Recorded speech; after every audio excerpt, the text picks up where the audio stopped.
KPO ini terlalu parah Pak, ini yang diberangkatkan ke Timur Tengah ini. Saya kemarin menantang P2MI, berani nggak membongkar dengan saya gitu kan. Ternyata nggak ada yang berani Pak. Nah sekarang ke DPR ini berani nggak, ada keberanian. Dan saya ada, karena ini mantan pelaku Pak, mantan pelaku dia tahu semua. Dari mulai keterlibatan semua, sudah saya sebut lah, mungkin sudah pada tahu. Mungkin itu Pak dari saya, mungkin ada tambahan. Problem kalau menurut saya sebenarnya kita ini, negara ini serius apa tidak sih melindungi? Mau Kemlu dengan perwakilannya, mau KP2MI garis miring BP2MI, atau DPR-nya.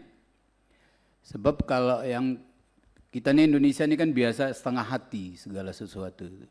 Ada undang-undangnya bagus. Undang-Undang 18 2017 ini menurut saya sangat luar biasa karena melibatkan teman-teman CSO dalam perumusannya. Banyak hal-hal yang baik dan bagus. Tapi implementasinya yang sangat kurang greget kalau menurut saya pimpinan. Sosialisasi ke desa-desa itu hampir, misalnya KP2MI sosialisasi sampai kecamatan paling. Kalaupun ada di desa di satu provinsi ya di situ aja.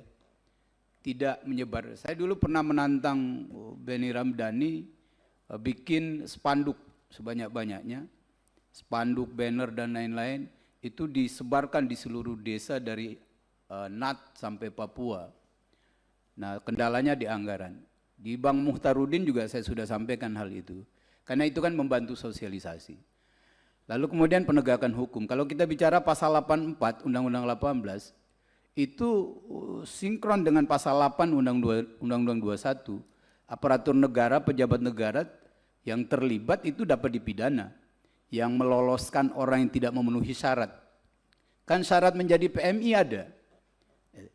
Sama seperti tadi misalkan kenapa saya protes keras SIP 2MI, surat izin perekrutan yang dijadikan legal standing untuk merekrut sebanyak-banyaknya, menampung selama-lamanya. Pasal 5 itu clear. Pencaker itu mendaftarkan diri menjadi CPMI memenuhi syarat yang ada, usia 18, izin keluarga, memiliki sertifikat kompetensi, memiliki sertifikat kesehatan, punya sebagai anggota BPJS. Kalau di RUU-nya ditambahkan sekarang di RUU-nya itu terdaftar di sistem informasi PMI. Artinya yang didata dan diseleksi oleh P3MI yang memenuhi pasal 5 itu. Karena tugas P3MI adalah mendata, menyeleksi, mencari job. Bukan merekrut sebanyak-banyaknya, kan itu. Ini perlu dicarikan solusinya, maka surat izin perekrutan ini harus diganti istilahnya. Sehingga ada batasan. Kalaupun teman-teman itu CPMI ditampung, ya ada batasan maksimal, tidak boleh sampai 8 bulan, setahun. Seperti yang tadi saya katakan, begitu mengundurkan diri dia harus dihitung sampai spitengnya segala macam. Kan enggak benar juga itu. Sementara tugasnya cari job. Nah itu. Lalu kemudian yang disampaikan oleh Bang William dan kawan-kawan. Sekarang ini bertebaran pimpinan. Iklan-iklan kerja dari perseorangan, dari lembaga dan lain-lain di IG dan di TikTok. Nah di KP2MI itu ada Direktorat Cyber. Nah saya tiap kali menemukan itu di IG, saya share ke teman-teman KP2MI agar diteruskan ke Direktur Cybernya untuk ditindak, dipantau ini. Karena tawaran-tawaran peluang-peluang kerja ini identik juga dengan nanti akan menyesatkan ketika tidak dilakukan secara baik dan benar sesuai dengan regulasi yang ada. Nah ini belum ada gerak giatnya Direktorat Cyber ini. Nah pertanyaan saya yang lain, dulu 2012 kalau nggak saya ingat saya zaman SBY itu ada alokasi dana perlindungan WNI ke Kemlu. Dimulai kalau nggak salah 1,2 T.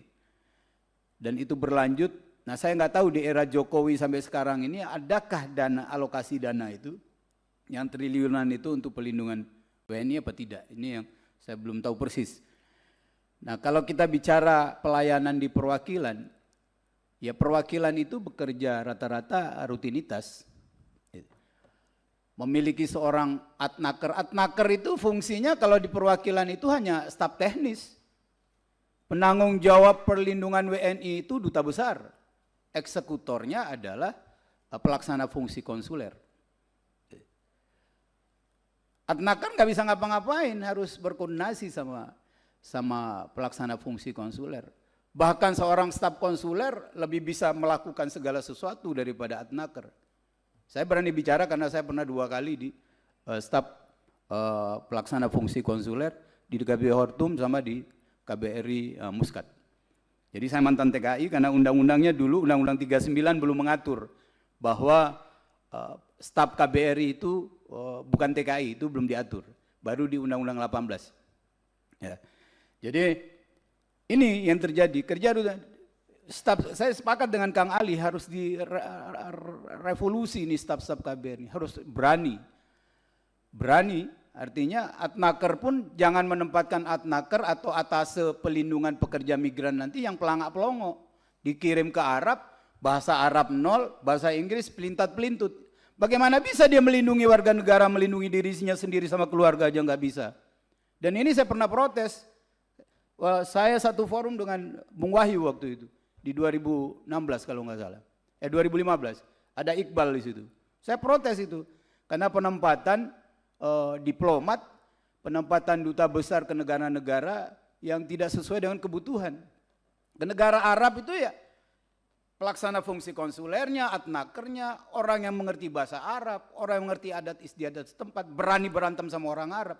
Kalau yang pelangak-pelongo yang mau ngapain gitu loh. Ngabis-ngabisin uang negara aja digaji 3.500 sampai sekian dolar. Jadi ini problem di luar.